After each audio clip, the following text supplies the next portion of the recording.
bikin dada ayam taichan. Ceritanya lagi diet.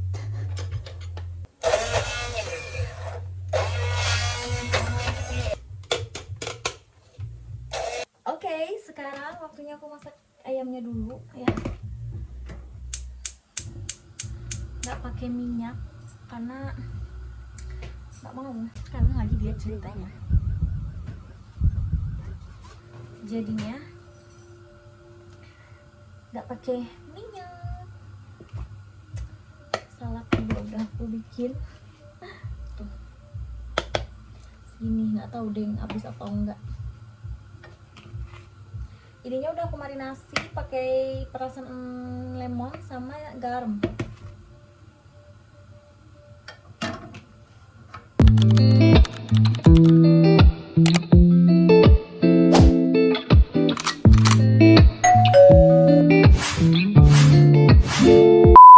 Cerita gimana aku kenal sama suamiku, terus nikah dan tinggal di Turki, ya memutuskan untuk ikut suami. Aku kenal suamiku tuh lewat Instagram guys. Jadi dulu tahun 2022 kalau nggak salah itu aku tuh nabung kan. Aku tuh pengen ke Hagia Sophia, ya itu Turki gitu kan. Terus aku bilang aku mau nabung, aku pengen nanti awal 2024 aku mau ke Turki. Rencana aku seperti itu karena nabung dulu kan gitu kan. Terus aku tuh suka banget lihat Instagram, lihat akun-akun Instagram wisata-wisata Hagia Sophia, wisata-wisata Turki gitu kan. Aku like, komen, mungkin suamiku lihat akun aku dari situ kali ya, jadinya follow-followan. Dia sih yang follow aku awalnya nggak aku pikir itu sangat tidak nyata gitu ya. Terus dia kayak sering reply storyku, cuman nggak pernah aku buka karena kan aku nggak follow ya awalnya. Habis itu aku buka, itu kayak chat-chatan, terus aku kayak agak ini ya, agak takut scam ya. Jadi aku bilang coba video call gitu kan, suruh dia video call gitu.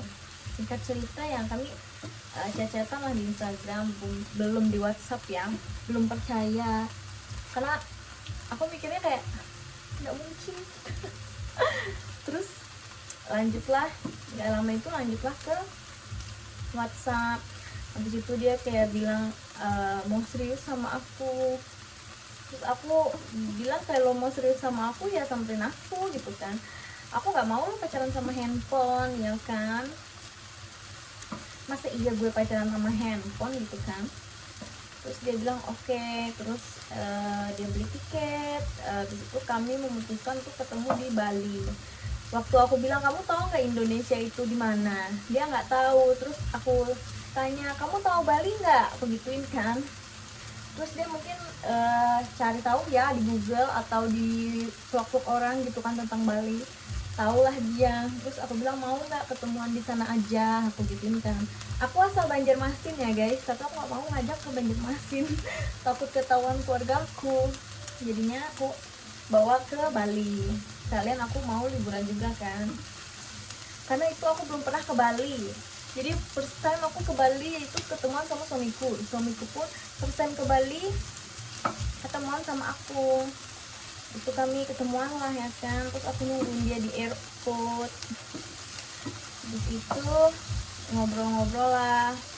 Bahasa Inggrisku juga belum lancar banget gitu kan. Terus dia juga sama-sama belajar lah kami gitu ya. Ngobrol-ngobrol, nyambung gitu kan. Ya habis itu udah, setelah itu dia pulang ke negaranya, ke Turki. Dia bilang kamu mau ya ke Turki ketemu sama keluarga aku katanya. Di situ 2024 Februari aku ketemuan sama dia di Bali. Habis itu Mei 2024 aku ke Turki nemuin keluarganya suamiku. Nah itu ketemulah aku sama mamanya, sama bapaknya, sama keluarganya. Terus menghadiri acara nikahan sepupunya juga. Terus habis itu tunangan. Dadakan sekali saya tunangan ya. Kalau kalian mau lihat video tunanganku sama suamiku ada di Instagram aku guys. Di sini aku kasih Instagram aku.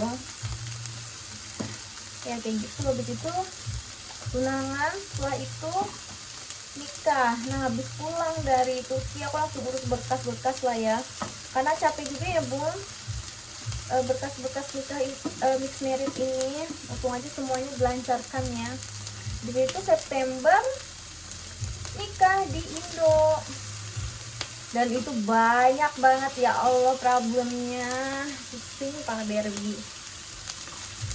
Jadi waktu suamiku ke Indo, dia kan bawa adiknya ya, aku pikirnya sebagai saksi ya adiknya gitu kan, karena dimintain dari KUA itu saksi gitu ya. Ya udah, bawalah adiknya. Setelah itu pas udah sampai, seharusnya suamiku sampai Jumat, Jumat malam gitu ya. Ternyata dia ketinggalan pesawat dan udah nggak ada lagi tuh penerbangan untuk ke Banjarmasin. Dia di Jakarta kan waktu itu, ketinggalan pesawat lagi ya. Habis itu ada pesawat pagi besoknya Sabtu, sementara aku tuh maunya nikahnya Sabtu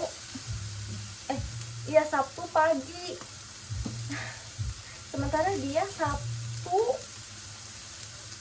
jam 1 atau jam 2 baru nyampe Banjarmasin. Ya ampun, terus itu aku ke KUA ngomong sama penghulunya. Bener-bener deh, udah nguras tenaga, nguras dompet juga ya.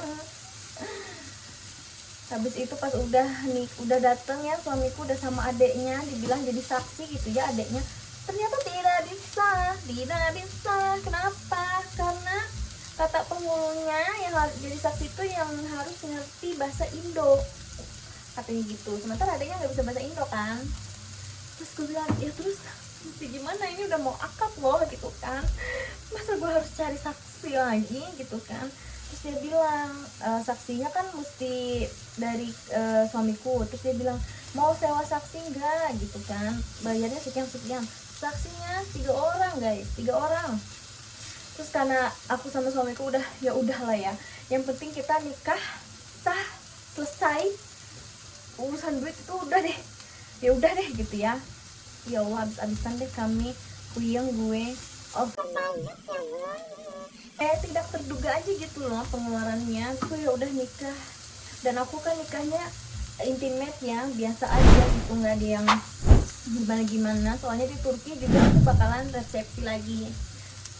Ya ampun, benar-benar waktu ngurus-ngurus nikah dan pas udah mau akad itu ada aja gitu masalahnya ya. Waktu ngurus dokumen, urus dokumen nama KTP ku sama kakak, terus paspor beda. Jadi aku harus nyamain namaku kakak, KTP sama paspor. Bener-bener ngurus tenaga banget guys, sumpah. Jadi kayak gitu aku ketemuan sama suamiku dan menikah. Agak singkat ya, mungkin karena suamiku kebelet nikah kali, dia udah siap kali dia. Aku sambil bikin salad. Jadi tahun 2024 itu tahun keberuntungan aku kayaknya ya. Udah ke Turki gratis gitu ya, dibiayain suamiku. Terus diseriusin, habis itu dinikahin gitu kan. Kayak apa ya, benar-benar keberuntungan aku ya tahun 2024 itu. Sampai teman-temanku aja kayak nggak percaya gitu. Terus mereka bilang, akhirnya kamu nikah ya, katanya. Iya, aku gitunya.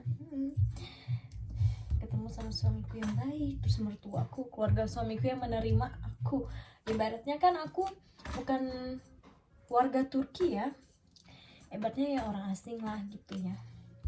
Tapi mereka baik, ngajarin aku semua hal yang aku nggak tahu, dari kulturnya, dari semuanya deh, masakan yang awalnya ya guys, aku tuh nggak bisa makan makanan Turki. Sekarang aku bisa bahkan masak. Dulu aku nggak bisa, yang ngajarin mertua aku. nggak bisa makan makanan Turki. Aku awal-awal aku cuma bisa makan ayam aja. Ayam sama nasi aja, aku itu aja. Kentang sama kentang, karena aku belum nemu nasi yang kayak nasi Indo, bener-bener deh. Dan aku sekarang menikmati ya kehidupan di Turki. Waktu awal-awal sih susah adaptasinya, terus bahasanya aku nggak tahu, mereka ngomong apa aku nggak bisa jawab. Sekarang udah setahun aku di Turki, aku udah bisa jalan sendiri, pakai bus, pakai metro. Walaupun ya di sini aja sih, tapi itu ada kemajuan lah ya guys, daripada tidak sama sekali. Terus masak-masakan Turki, ngomong bahasa Turki, walaupun nggak lancar ya, tapi bisa sedikit. Kayak gitu nih. Nih aku mau makan dulu ya guys ya. Nanti kita lanjut cerita.